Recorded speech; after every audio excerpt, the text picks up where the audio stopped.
I have big dreams. I have big goals. I want to be on big stages. I want to be on big programs and podcasts and TVs and big things and big exposure. Well, enjoy the journey. And I'm like, oh, screw you. Like, what do you know about? I'm Cristy Code Red, and you're listening to Rebel Weight Loss and Lifestyle, where we believe food holds the power to heal or poison, and we believe our society has been misled regarding proper nutrition and weight loss. You're in the right place if you're looking for some straight up truth, because I'm here to shed light on the lies and brainwashing that has taken place over the past 5 decades. Thanks so much for listening.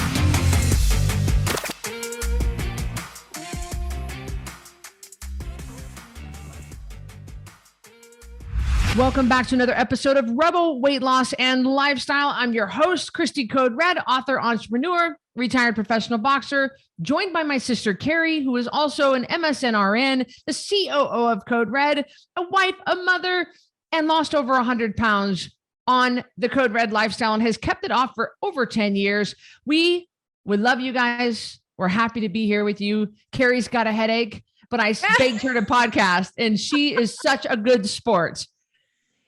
I don't mind having a headache. It's just though I don't get them very often. I'm like you, Cristy. We don't get headaches very often. I've had one like legit migraine that sent me to the ER. This is not it.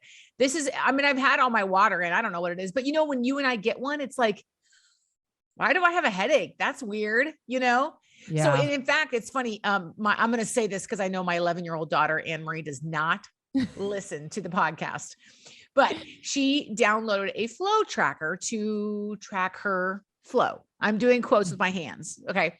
So anyway, she says to me, Mom, what's this word? And it was FATIQUE or DG fatigue. It was fatigue. Oh. FAT. How do you spell fatigue? Anyway, however you spell it, you think MSNRN here.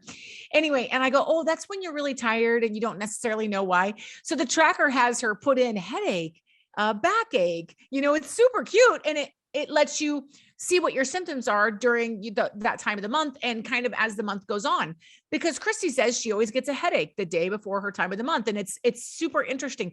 So I love that in Code Red, we are tuned into our bodies, that when I have a headache, I go, okay, did I eat something I wasn't supposed to? Am I not hydrated? It's not a guessing game.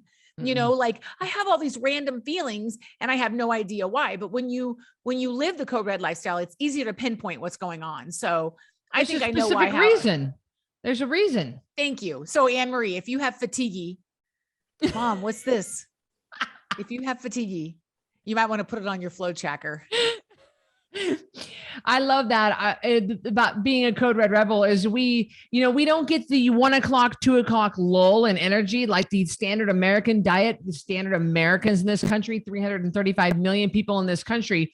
And we have this standard American diet, which is our government recommend food guidelines, which is completely flawed. And the reason why we are the sickest and the fattest in human history. If you eat the standard American diet, which is 60% processed carbs, then you are going to have that 2 o'clock lull. If I go eat at Panini Bread or Panera Bread, see, I don't even know the right word. Yeah. If I do the Carl's Jr. drive-through and I'm going to have a 2 o'clock lull because your blood sugar is going to spike and drop. And I was just telling my Cristy in Your Corner people that are in the Cristy in Your Corner program and our Code Red Ringside program, I was just like, you shouldn't be having this 2 o'clock lull. There is a reason that you are feeling that way. So what is it? Let's get to the root cause, which is what we do at Code Red. We get to the root cause. 100% agree. And it's so nice to be tuned into our bodies. And it's interesting because I think you're a great example of someone who's tuned in, and when something doesn't quite feel right, something just feels off, you're super intuitive. And I think it's important to know our bodies. I mean, it's kind of like, okay, let's use Anne-Marie for an example. Like, well, what do you feel? Oh, I don't feel good. Well, and same, by the way, same with my husband. He's a little sick. How do you feel? Well, I just don't feel good. Well, what does that mean? Well, I just don't feel good. I feel bad all over. And I'm like, oh my, it's like a pediatric patient. Does it hurt here? Yeah. Does it hurt here? Does it hurt here? Where does it hurt? So it's nice to be and he's fine. He just has a little bit of a cold, but it's fine because it's like when you're a rebel, you go, oh, I have cramps in my calves because I have been drinking extra water and have not got my electrolytes in, or I am tired or I have a headache because I didn't sleep well last night. my sleep score was low, and now my body is suffering for that. And I don't need to eat so it's nice to be able to have some intuition into your body. Yeah, there's just no wondering with us. And I love that about the lifestyle. We really teach you to be intuitive, and so many people are. And we eat our 2 meals a day when it's right for us, and we space them 5 hours apart. We don't conform to what other people brainwash us into believing. We do what's right for us. And I love that. And today I like this about Code Red. I love this about Rebel Weight Loss and Lifestyle, because we sometimes talk about medical things. We sometimes talk about physical things. We talk about weight loss. We talk about lifestyle. That's why we've named it that. And today we're talking about you being happy when. I'll be happy when. And this is really touching on those of you who continue to say, well, I'll get on track when, or things will be better when. Well, our mother used to say, and still does, wherever you go, there you are. Very true. I like to call it the pot of gold syndrome, Cristy. The pot of gold, because we all know that there really isn't a pot of gold at the end of the rainbow. That's an old, myth. It's an old wives' tale.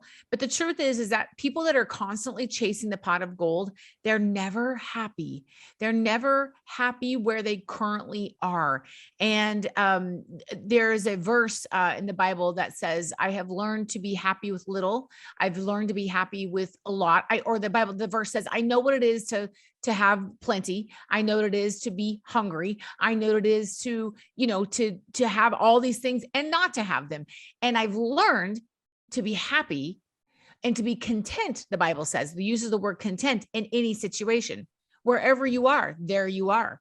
And I think if we're always looking for the pot of gold, then we will never, ever, ever be satisfied. Even if you actually did find that pot of gold, you're not going to be happy. Let's be honest. I'm 45, Carrie's 47 at the time that we're recording this. And we have to say that. We have both lived a lot of life. And I remember all the things that I've done. I've done 3 bodybuilding competitions, and I've had a fighting career, and I've traveled different places. And I don't think, now that looking back as you're talking, I'm thinking, do I have this pot of gold syndrome, kind of thing? But I think I have a tendency to do that, and I'm aware of it, and I'm making sure that I'm enjoying the journey. Because I remember doing bodybuilding competitions, and I would say, and I did 3, and I placed in the top 5 in each one. And I would say, oh, if I could just place, if I could just do well in one, well, then I wasn't satisfied. And I wanted to do a second bodybuilding competition. Well, if I can just get 2 under my belt, I would do good. And then no, I wasn't satisfied. I had to do 3. Well, if I can just place in the top, and it was never enough. And I always kept saying, and I was never enjoying it in that moment. I would be like, yay, I guess I would be kind of like, yay. But I would constantly change my mind and say, well, I got to do the next one. And then in my boxing career, I'll be happy with 5 fights. Well, then 10 fights, and then 15 fights. And it's good to strive for things. That's not what we're saying, but to never be content and never be happy, is that a good way to be? Some people live, Cristy, that what you're saying, that moment to moment. For instance, vacation to vacation. They get off one vacation, they're just thinking about the other one, and when do I get to go? And when I miss Cristy a lot when I'm away from her. But if I always was like, when do I get to see her again? And I was always thinking about that, and that was my entire focus, was when do I get to see Cristy again? Then it would just be living visit to visit, and that is just not a way to live your life. And it's sort of like, I'm trying to think of something you can relate to, Cristy, but the same is true with girls that plan really big weddings, or people that are having babies. Same concept. So you wait for the big day. You're waiting, you're pregnant. It's 2 months, 3 months, 4 months. Oh my God, pictures, gender reveal. Okay. Bridal parties, showers, all this. And then you get to the big moment, you have the baby, you have the wedding. And it's like this letdown because you've been building it up for so long. Because I think that we as a society aren't content in the moments leading up to the event. We aren't content just being okay with our kids being 5 months old. Oh, I can't wait till they can walk. I can't wait till they're potty trained. I can't wait till they can go to school. Oh, I can't wait till they can say mama, trust me. Then they never stop saying it. So it's that idea that it's always looking for the next thing. It's always moving forward in that wanting the next thing to happen. And that's a very addictive way to live your life. There's a country music song, and I don't know the name of it, and I don't even know the artist off the top of my head. I know every word of it though. And the verse goes, the verse goes, you're going to miss this. You're going to want this back. You're going to wish these days hadn't gone by so fast. These are the good things. Take a good look around, because you may not know it now, but you're going to miss it. So that's the verse. And it's interesting. And I remember I had a pretty bad problem with this. Like, it really hit me when I received the $10 million award. So, which means that if I had done 10 million in revenue through the 10-pound takedown challenge, and I got a big award, and I had been dreaming of, I dreamt of the $1 million award, and then I got the $1 million. I had done 1 million in sales. And then, only 1% of all entrepreneurs even make six figures, even make 100,000 in their business to get it to have a million in revenue. I thought that was it. I thought I died. And then I turned around and said, I got to have that $10 million award. And then as soon as I had it, I was holding it in my hands. It's this big thing. I'll have it hung up behind me here in a little while.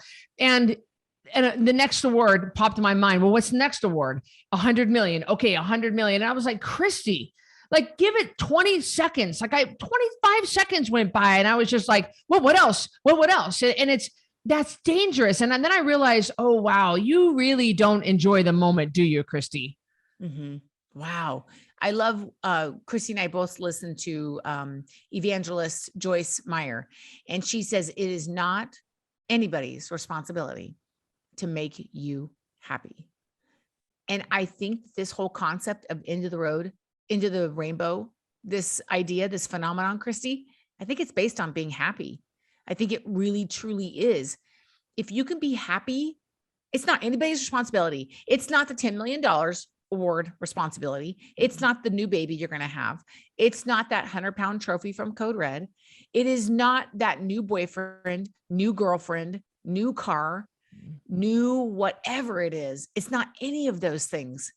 If you cannot truly be happy inside yourself, then you will always chase the rainbow, and no, not the one with Skittles. You know what I mean?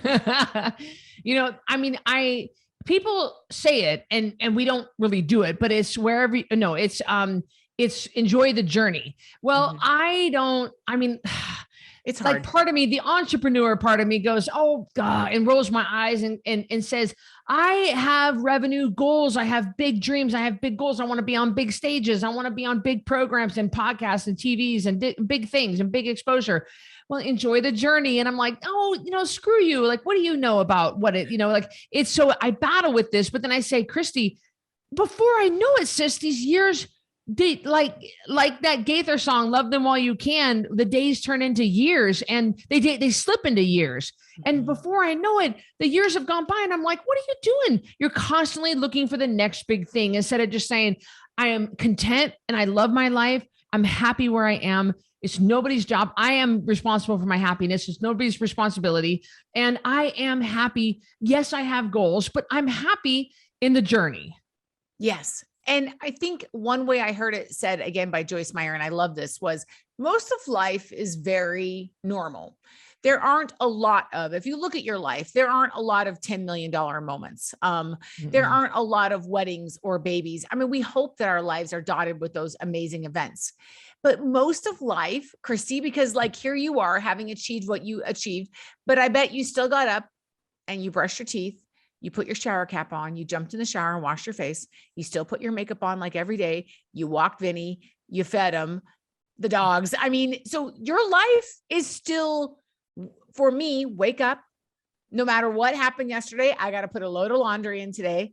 I got to go out and let the chickens out. Even if my anniversary was yesterday, or if I got a huge bonus, or if I want a trip to Italy, I still got to get up and let the chickens out and the geese and make sure everyone's fed. They don't know, give them water. Still got to make Anne-Marie breakfast, make something for Brandon, check on the goose eggs I have in the incubator. Life is laundry in, laundry out, clean up the house. Then they mess it up, buy groceries, fix the food, clean up the food, vacuum the floors, sweep, wash the dishes, do more laundry, go to bed. Really, life is kind of 99% that. Even Cristy, y'all may think Cristy has a glamorous life looking at those awesome eyelashes she has on. But the truth is, she still had to get up and walk her dogs and make her own coffee this morning. It's not quite what I think. Everyone has these ideas that like the rich and the famous, well, they still lay in bed and complain and yell at their kids and fight with their husband. I mean, it's not anything magical. No, you're 100% right. And when I noticed that I was doing that, when I noticed that I was doing that, I decided to find the happiness in the little moments. I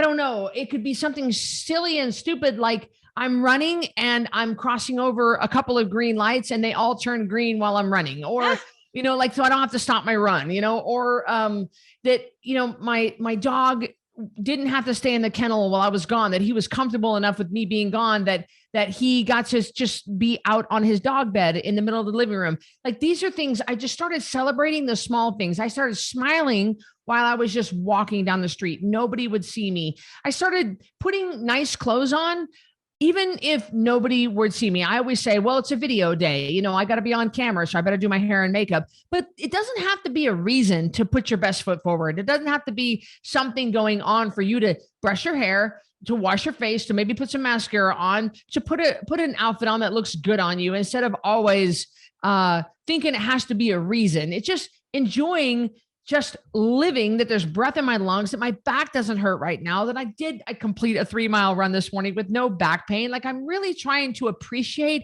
be grateful, and be thankful and actually happy in the moments. If there's not going to be a $10 million moment every day. There's not even going to be one every year. That's only a couple of those. Like you said, you nailed it, sis. There's only a couple of those in a lifetime. Yeah. And I remember when you were here and we're just doing something like walking outside, check on the chickens. You know what I mean? I was just like, I'm going to be happy because in a couple of days, Cristy's going to be gone and I'm not going to be able to walk out here and talk to her face to face. I mean, I still talk to her all the time, but it's different. Or the time my mom and dad, when everyone was here for Thanksgiving, I just looked around and I said, I'm going to cherish this because you never know. Maybe we will never have a Thanksgiving like that. I hope we do. But I think that you have to be happy in season and out. Whether things are okay with your life or not. And I love the way Jim Gaffigan talks about people that have lost weight. If we want to circle back around to weight loss, boy, you seem happier when you were heavy, go eat something, you seem so miserable. A lot of people, Cristy, on Code Red think I'll be happy when I get to goal weight. And you know what? I'm here to tell you, it's just another day. If you are not intrinsically happy, it's just another day. You're so right. I have, even myself, when I've gotten my weight up and then I get it back down and then I finally step on the scale and I see that number that I've been dreaming about and I go, well, I mean, Vinny still needs to be walked. I still have to do launch, still have to it's that moment and you're proud of yourself. But it's gone. Like, it's just, the day has got to go on. Life has got to go on and you got to do just normal stuff. So, and then we do notice with our rebels, we talk about the goal after the goal for this exact reason, because our rebels get really hung up on hitting that goal number. And then they either go off the rails when they hit that number, or they don't know what to do with themselves now that they're not in weight loss mode. So transitioning them into the maintenance program that we have is vital, because we transition you. You don't stop with Code Red. We have a transition period to where, because we don't want you going off. We don't want your mind completely switching. We have to keep your mind. We got to switch you slowly. So this happens a lot when people hit goal weight and they don't know what to do with themselves. They completely go off the rails. Their mind just spirals out of control. And they're like, now what do I do with myself? Well, we have to have a goal after the goal. I like to break things up into little mini goals. That's a great idea. I love the idea of mini goals. And I love one of our mentors, and she spoke at our conference that we had last year. She just got skin removal surgery. And what I appreciate about her is that she loved herself and was happy before she had skin removal surgery. She wasn't like, when I can just get this skin off, I'll be happy. And I love that. Like the goals, she says, I'm going to run this, or, in maintenance, I'm going to lift this much, but one thing I was going to bring up, Cristy, is the idea of intrinsic happiness, because that's kind of what we're talking about here. We're saying, don't chase the rainbow, all this, but you're going to say how. So we want to give you practical applications. So Cristy, I want to know what you think are really important parts of you being intrinsically happy. Like what kind of things did you have to shift in your thinking? Well, this is why I put this in the My Success Journal. I put at the bottom of every entry, at the bottom of the page, it says, list 3 things that I'm proud of today. And so my thing is definitely gratitude, showing gratitude for what I have. I have an awesome life, and I am so grateful, something that is so far beyond anything I ever imagined that I would be able to live. Anything like this. It's just, especially knowing the way we were raised and what I came from, having to reach the levels and live the life I do. It's amazing. And so I show gratitude every morning. I get up and I say thank you for the small things, not just thank you that I'm alive and thank you for my health. I mean, I try to actually say specifically out loud what I'm thankful for. And that's the first thing I do. I think the next thing I do is I try to. Guys are gonna laugh when you hear this, but I try to smile more, even when I don't need to. I try to smile when nobody's watching. I try to, even just walking around my house when there's nobody there, or walking down the street when I know nobody can see.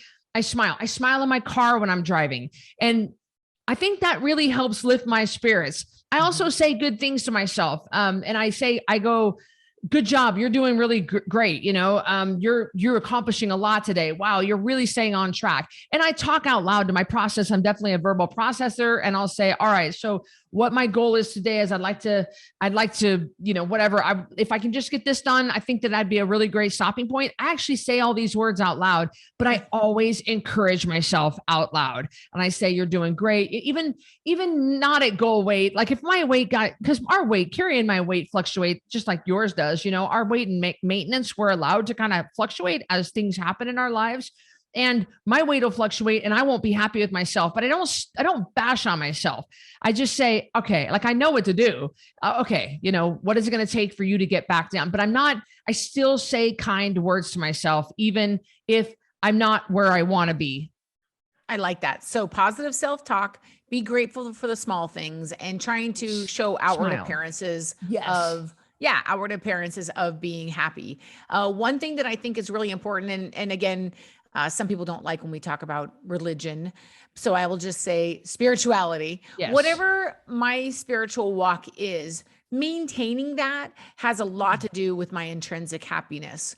So if that is listening to the Joyce Meyer podcast, if you are Buddhist, and that is, making sure that you're, how you have the little things for Buddha, the temple. What do you call it, Cristy? The little sacrifice, and you put the fruit out. Sorry, you guys, we're very, whatever that is. So if that's your practice though, if that's your spiritual practice, then please get your incense and your food, get it figured out for Buddha. And I'm not making fun, I'm being honest. I respect people that do that on a regular basis. If your belief is inner meditation, if your belief is guided meditation, whatever your spiritual belief, if it's Christianity, listening to those positive podcasts, if you are LDS, staying in the church and making sure that you're, attending services, making sure that you're giving to the church and serving the church, as you guys, that's a big emphasis in that religion. So whatever religion it is, I don't care, but maintaining your spirituality is such a huge part of intrinsic happiness for me. And another thing that I find is to be cognizant and grateful and giving to the people around me that I'm close to. I find that if I can get out of my own head, especially if I'm not having the best day, I had a headache this morning. I would have loved to have just gotten back in bed and not had to get up and feed anybody and not had to get up and let chickens out. I would have loved that. That does not exist in my world, by the way, but that would have been great. But you know what? When I got up and I went outside and I moved the baby chicks around and got them new food and got their little, little new water, and they were so happy, and new straw. They were just thrilled. It moves you beyond whatever's going on in your life and helps you become more intrinsically happy. So one thing I like to do for my husband is to make him breakfast every morning. He doesn't expect me to. It's something I really enjoy.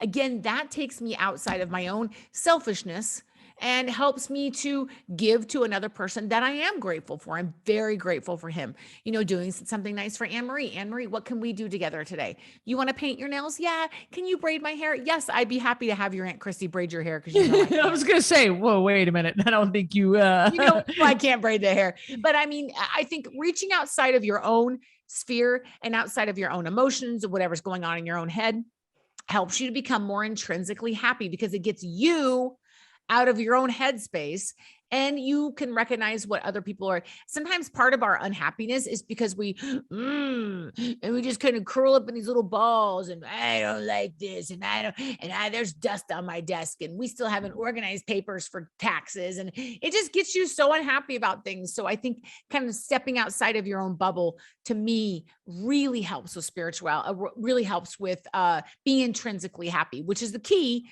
to not always chasing the pot of gold at the end of the rainbow. I like to also make little bite-sized goals for myself. Yes. I know that even just early in the morning, I always make my bed. And there are studies, data, and research that have backed up the fact that you're starting your morning off with a task completed right off the bat, within minutes of waking up, within, a minute, 60 seconds of waking up, you started yourself off with a completed task. It sets yourself up for the whole day. I don't know all the science behind that. Makes sense when I say it like that, but I always make my bed as I feel my bed is nice and tight, and it's no wrinkles, and it looks real good. And I'm proud of my possessions. I'm proud of my house. I'm proud of my bed. I'm proud of the things. So why wouldn't I not take care of that? Of course I would. I want to take care of my stuff. And then I make little goals that are achievable, attainable, that are timely. And then I'll just feel good about, okay, my goal is to organize my closet today. And then I chunk them up. I chunk up these little bite-sized goals. And we also, for you guys, if you have a lot of weight to lose, chunking it up, I think Carrie lost over 100 pounds. So you'll have to speak to this, sis, but chunking it up into smaller bite-sized pieces, you would suggest people do that, right? Especially if somebody comes and has 200 pounds to lose, you can't really think about that 200 pounds. You have to say, I just want to be 299. Like, I've never been 299. I've always been in the 300s. So I just want to be, even if it's 299.999999, like, I don't care. I just want to have something with a 2. And then I'm going to get to where it's something with a 2 and a 7. I don't care if it's 279.999. Like, you have to kind of just not think about the entirety. It's sort of like getting a PhD or going to graduate school, going to any kind of college. I mean, let's be honest. It feels overwhelming. When I wanted to become a nurse, it felt very overwhelming when you look at all the classes. But if you think, I just have to do this semester, that's it. Just finish this semester, get good grades. And then I just have to do next semester. And if you think of it semester to semester, before you know it, you're a nurse, you're done. Same thing with graduate school. Don't think about your defense and your thesis. Just worry about this class you're in right now. Same thing with weight loss. And this will keep you happier, because as you get and attain small goals, you'll feel proud of yourself. And that adds to feeling good and not getting overwhelmed with the situation that you're in.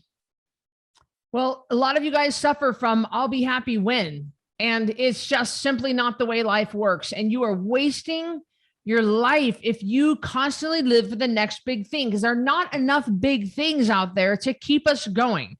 And if you are down in the dumps and depressed until your next trip to Europe, or until your kid's next, honor roll ceremony, then you are the next soccer game or something that, like, it's good to look forward to things, but not in order to keep you happy. You can't function like that. You keep you happy, and it's your responsibility. It's not your spouse's, it's not your partner's job. It's not your kid's job. Nobody looks out for you, but you keep you happy. So don't do this baloney of, well, I'll be happy when. I mean, we get it that your son got a DUI and you want to get through Tuesday.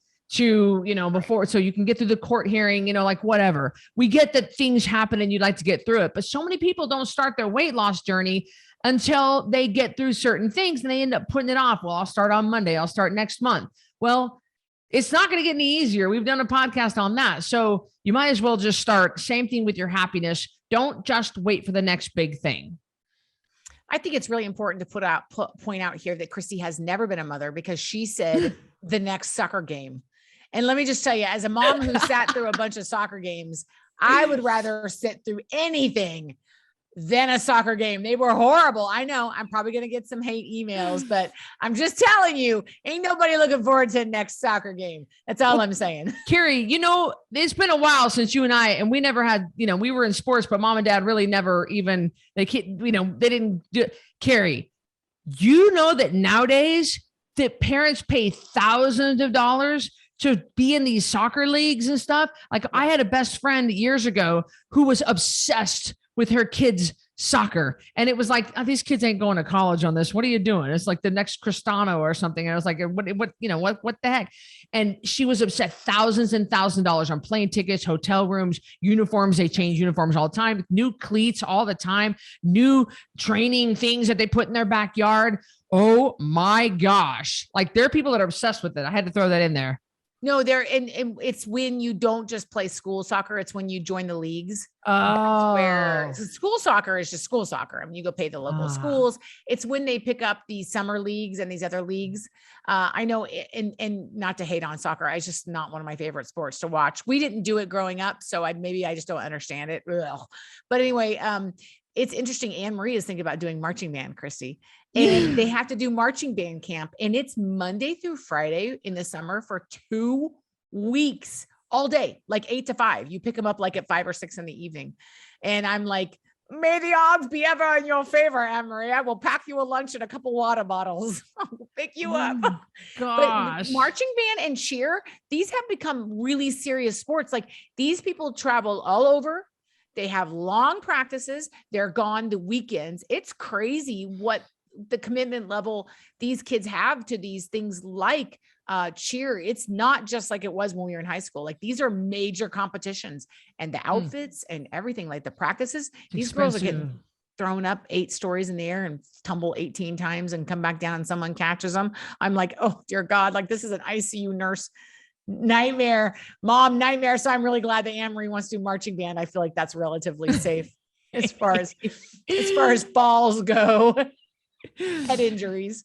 Well, we hope you enjoyed this episode of Rebel Weight Loss and Lifestyle, talking about I'll be happy when. No, you'll be happy now. And happiness is a choice. And you choose joy, peaceful on purpose, as Joyce says. And I choose joy. I choose happiness. I choose every day to have a good attitude. You choose these things. You can control more than what you think. We've done podcasts called You Can Control More Than What You Think. Like, look, there's over 150 podcasts out there. So we pretty much done one on everything.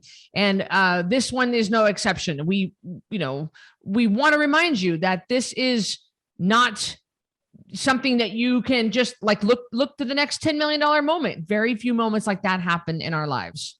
Somewhere over the rainbow. If you're always looking over the rainbow and always looking for the next best thing, it's going to affect the years that are left in your life, and you'll get left behind. So be happy right now. Be happy in this moment. Be content in this moment. Wherever you are, be content. And that's the message we want to send to you today. Yeah, we want you to always strive, but enjoy the process, really enjoy the journey, and don't be one of those people that say, I'll be happy when. All right, you guys, don't forget to join us in the Code Red private network. You can go to coderedlifestyle.com/app to get in, create your free account, and be connected with a one-stop shop off of social media. No ads, no algorithm, no drama, no censorship. We love the Code Red private network. So we'll see you guys in it. And we'll see you on the next episode of Rebel Weight Loss and Lifestyle. Thank you, everybody. Thanks for listening to this episode of Rebel Weight Loss and Lifestyle. If you're not subscribed already, please be sure to do that right now. And if you enjoyed this episode, I would love it if you could do me a quick favor and rate and review this podcast. That would be just so helpful. Speaking of health, let me know if I can help you. Go to coderedlifestyle.com, check out my programs, and see what we can do for you. Until next time, Rebel on.